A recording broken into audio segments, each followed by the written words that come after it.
지하실에 내가 숨어있는 줄 알더라. 실제 내가 이게 20대 여자 집에서 숨어 지냈다. 이걸 이게 김구선한테 자랑했는가 봐. 그게 성경에 있어요. 그게 김현지 집인지는 먼저 따져봐야 되지만 다른 게 여성 집의 신혼처럼 사는 이게 이재명입니다.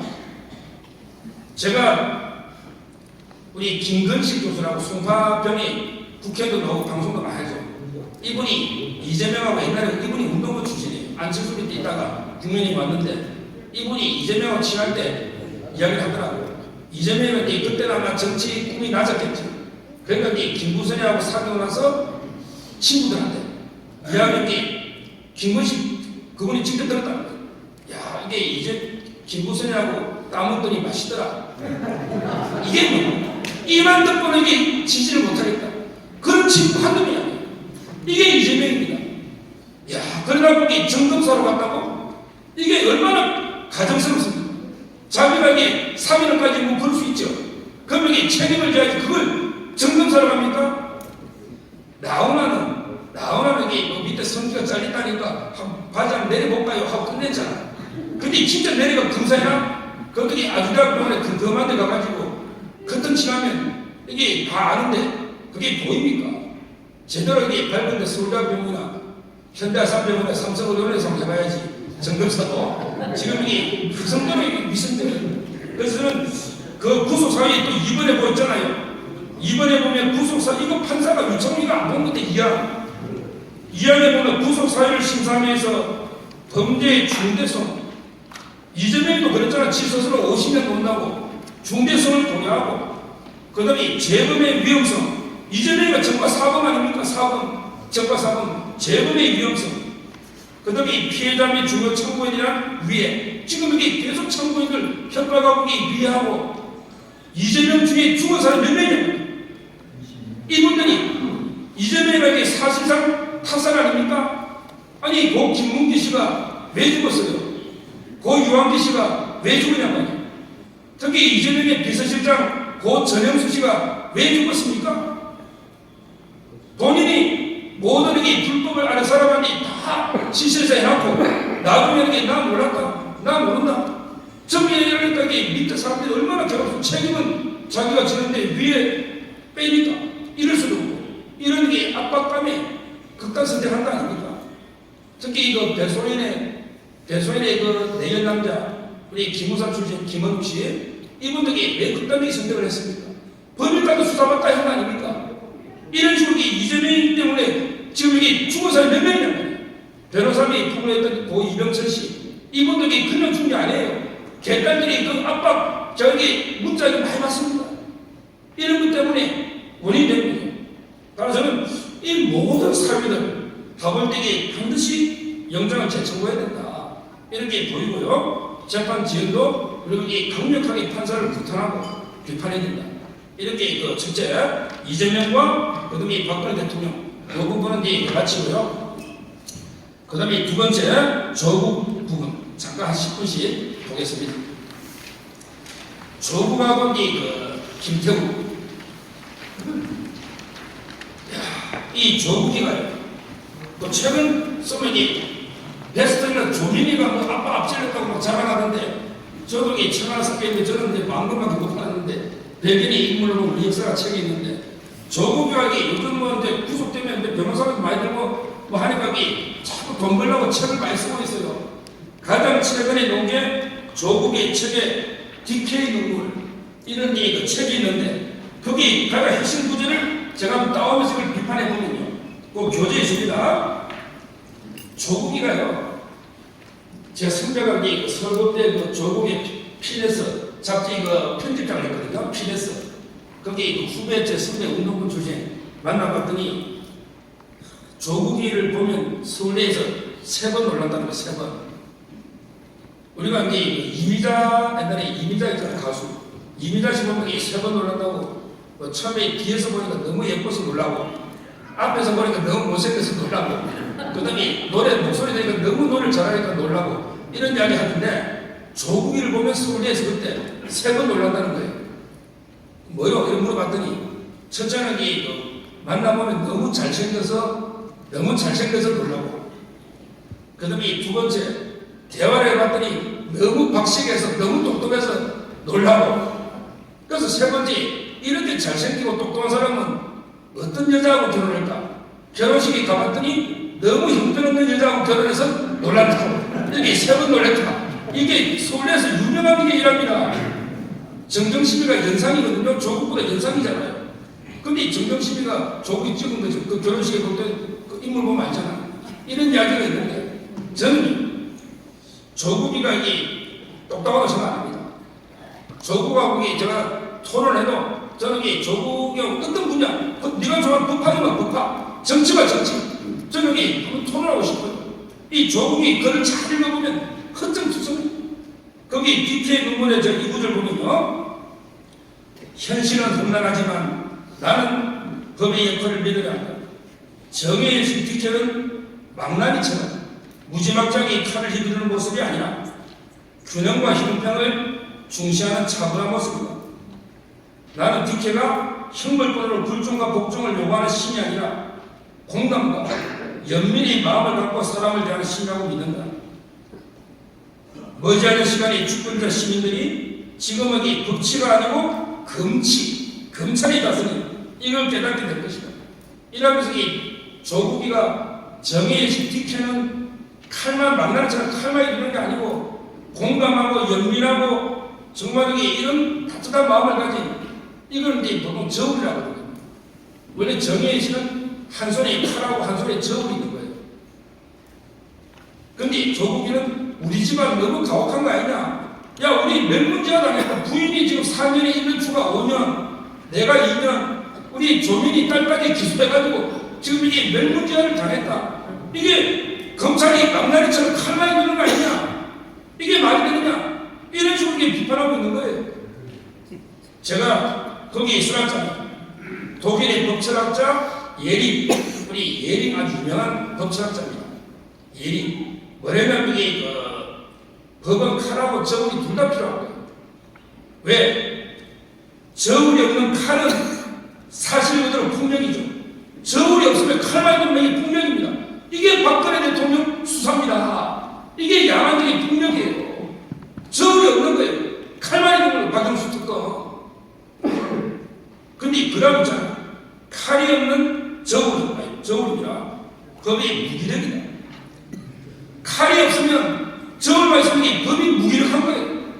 법이라는 건 이게 그 악에 대해서는 단호하게 칼로 치야 됩니다. 지금 조국에게 필요한 게 뭡니까? 조국한테는 일반의 동정, 연민, 저울이 아니에요. 조국한테 필요한 것은 단호한 칼로 더 응징을 해야 됩니다.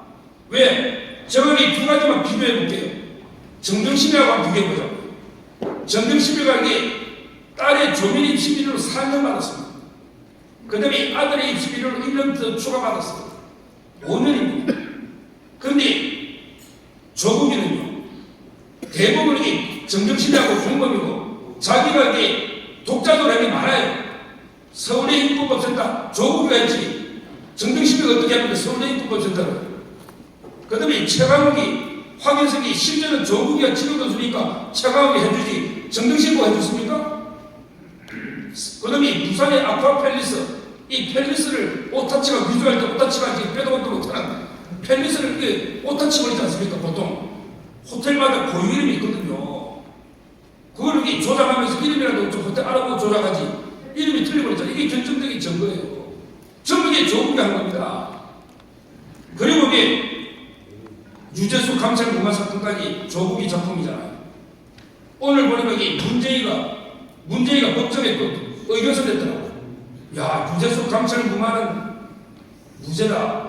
이거는 민정수석의 고유 권한이다. 이렇게 문제가 된 거예요. 아니, 문재인은 조용히 인천의 삶을 살겠다더니 어떻게 매일 언론에 나오잖아요. 박민식 장관이 아버지 친일파를 했더니 고소를 하지 않았나. 지금 여기 계속 노잖아요. 잊혀진 사람이 되겠다더니 오늘 법정에 문재인이 다시 의견서를 낸 거예요. 조국을 위해서. 이게 정말 심각한 이런 상황인데 정정심이한 걸 조국이 다 하고 플러스 유재수까지 있는데 왜 조국이는 2년이고 왜 1심에 구속도 안 하냐 말이야.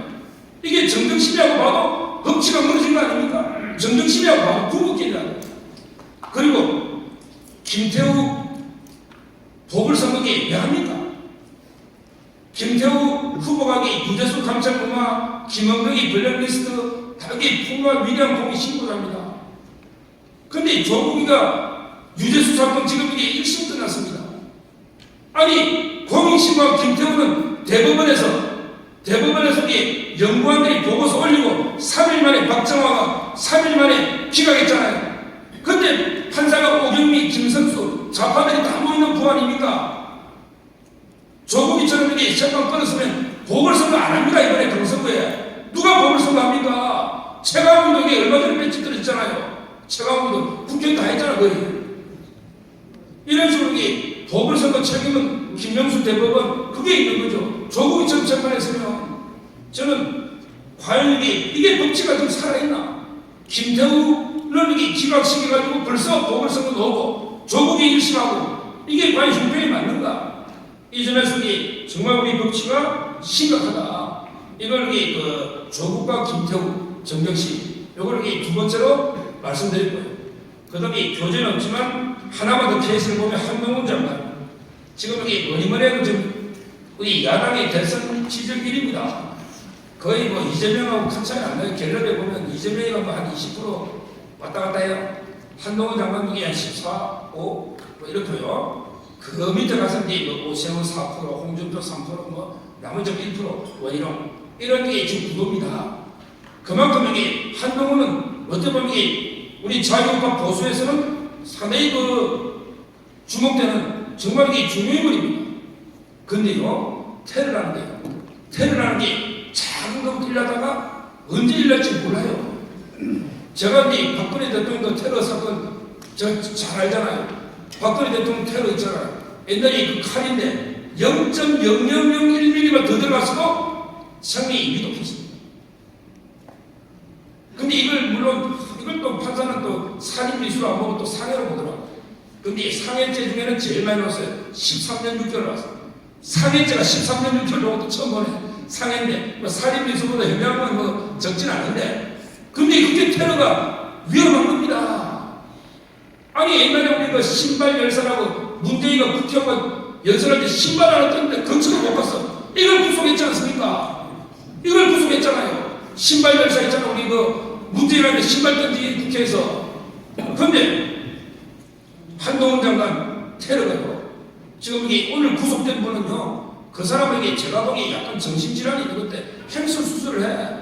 막 그냥 말도 안 되는 주장하는데 그 어떻게 타워 팰리스에 들어가가지고 위에까지 가서 칼하고 그 다음에 저만 불 붙이는 토치하고 이게 높은 거 아닙니까?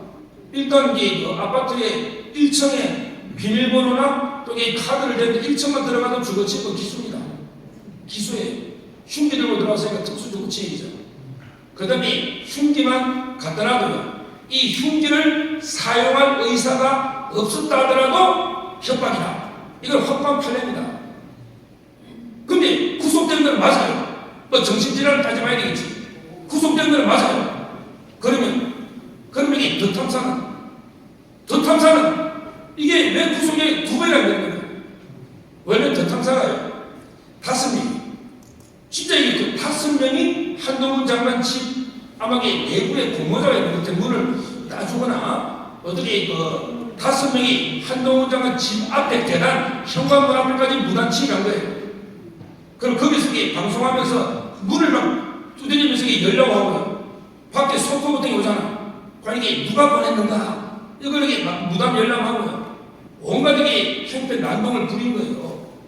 그래서 이걸 특수주거침입으로 영장을 청구했는데 이때는 김세용 판사, 이거는 전임 판사예요. 김세용, 서기 이 판사가 영장 기각신 거예요. 처음에. 그까지는 또 그렇다 치는데 근데 그 이후에 더 탐사가 큰 잘못을 2개 더 해버렸잖아요. 한동훈 장관을 1개월 동안 이행을 한 거예요. 왜? 한동훈 장관이 부인하고 별 사이가 안 좋다더라. 저 어디 분명히 숨기는 여자가 있을 거다. 집을 쳐내야 된다. 이런 거. 또 이게 어디 룸에 술집에 간다는데 한번 이게 잡아야 된다. 이래가 한 달을 미는 거예요. 아니 한동훈 장관이 술 입에나 됩니까? 술 안 먹죠. 그러니까 이제 미행에도 효과가 없었지만 한 달간 미행한 거 이거는 취재 윤리에 뭐 자기들은 자꾸 우리 언론사다 이러는데 아니 언론사가 미행하는 언론사가 됐습니까? 그러고 본인들이 무슨 언론사가 유튜버지. 그런데 미행한 걸 스토커 처벌법으로 추가했고 그 다음에 또 결정적인 범죄가 하나 넣었잖아요. 바로 이 김의겸이하고 협업을 한 거예요. 김의겸하고 협업해가지고 가짜뉴스를 퍼뜨리는데 윤석열 대통령이 청담동이 그 연주하는 바에 술집에 룸에 가가지고 윤석열은 그 반주에 맞춰 동백 아가씨를 부르고 한동훈은 그 윤도현 노래를 불렀다. 근데 이 김현장 변호사 몇십 명이 있었다. 이걸 폭로한 게 더 탐사하고 김의겸이 아닙니까? 제가 이제 그 술집에 단골이에요. 제가 거기 술집에 그 전자 첼리스트 치아씨라고 이름 치아입니다. 치아. 제가 이제 저 파트너도 2번 했었어요. 부끄러운 고백이지만 제가 이제 그 여자를 잘 알아요. 그 여자가 이제 동거를 하는데 그 남자가 폭로한 남자가 아마 이 돌싱이에요. 돌싱. 근데 동거하는데 의심이 많고 폭력이 심해서 한 번에 이 치아씨가 맞아가지고 뛰러가 병원 가는데 치료비 없다고 신발도 모시고 뛰어오더라고. 그래서 술집에 사장이 50만 원 빌려준 적도 있어요. 근데 하나 폭력적이니까 이 치아씨가 근데 이세창이라고 우리 자유총연맹 대회했던 이세창하고 이 호텔에 이철이 갔잖아요. 그 이세창이는 진짜 문제가 없죠. 이세창이 대통령이 아니죠. 이세창이 가면이 빨리 폭로를 해야지, 자멸을 해야지. 이세창이가 뭐 없었다고 계속 거짓말 내는 바람에 얼마나 혼동이 왔습니까? 근데 최하씨가 이제 딴 남자하고 잤다고 그 동거남한테 말 못하잖아요. 그래서 이제 불러낸 게, 야, 한동훈하고 윤석열이 왔는데 내가 여기 나갈 수가 없지 않냐. 이렇게 말하니까 그 남자 동거남이 녹음을 해버린 거예요. 이 녹음을 더 탐사하고 김의겸한테 갖다 준 겁니다. 자, 그러면 이 김의겸이가 청와대 대변인 출신 아닙니까? 아니, 대통령이, 그러니까 김현장이 30명이 모입니까? 김현장 로펌이 아니에요. 김현장은 우연 합동법률사무소입니다. 30명이 모일 일이 없어요. 그거만 해도 황당하죠. 그럼 김현장한테 확인했어야죠. 그 다음에 대통령이 핸드폰 어떻게 가져들어옵니까? 솔직히 저도 대통령 보기는 봤습니다. 근데 핸드폰 뺐더라고요. 뺐어요. 근데 그게 말이 안 되는 그거잖아요. 그리고 이 대통령이 오면 그 주차 차량 때문에 경호차가 몇 대인데, 근데 이걸 김의겸이는 뻔히 알면서, 허위라는 걸 알면서 국회에서 면책특권에 숨어가지고 폭로를 하고, 마지막에 한마디 물어봐. 장관 어떻게 생각하세요? 그러면서 질문했대. 자기가 다 허위 폭로하고, 이거 면책특권이 벗어난다는 판례가 확보합니다. 그 다음에 더 탐사하고 협업했잖아요. 그래서 이번에 두 번째 영장이 더 탐사를 청구한 게 주거침입, 그 다음에 스토커 처벌법, 그 다음에 명예훼손 아닙니까? 허위사실. 이걸 묶어서 영장을 또 치는데 이걸 기각한 게 유창훈입니다. 이게 유창훈 판사예요. 이번에 이재명 기각한. 자, 유창훈 판사. 그럼 여기 이번에 구속된 이민수 판사가 이번에 구속했죠? 이번에 구속된 사람은 주거침입에가 흉기 놓고 왔는데 구속됐는데, 근데 더 탐사는 5명이 들어가고 똑같잖아. 주거침입은. 그 다음에 그게 스토커 처벌부터 또 내 명예훼손이 중단한 게 있는데 이걸 영장을 기각하는 게 이게 법치냐? 유창훈 판사 한번 대답해보라고. 이게 법치냐? 이런데 이거 생각이 드는 거예요. 그러고 이제 유창훈 판사 옛날에 문재인이라는 게 신발 하나 던진데 거쳐도 못 가는 걸 구속했는데 이것도 테러를 구속했는데 이거하고 비교해보라고. 이러면 이게 법이 무너진 게 아니냐. 이런 그 한동훈 장관과 관련한 더 탐사와 그 다음에 이걸 구속 또 옛날에 신발 열사 이걸 이게 비교하면서 우리 법치가 이렇게 무너졌는가. 이 세 가지 예를 드렸고요. 마지막으로 여러분 어떻게 해야 되느냐. 우리 어떻게 해야 되느냐. 10분만 더 하겠습니다. 1시간인데 제가 10분만 더 할까요. 법치에 보면 투쟁. 그럼 여기 제가 여러 가지 케이스로 우리 법치가 철저하게 무너졌다. 1페이지 이거 우리 법의식 조사도 보고 우리 국민 40%도 법 안 믿어요. 정말 이게 국민의 불신이 하늘을 찌릅니다. 법치. 그럼 이게 어떻게 해야 되느냐?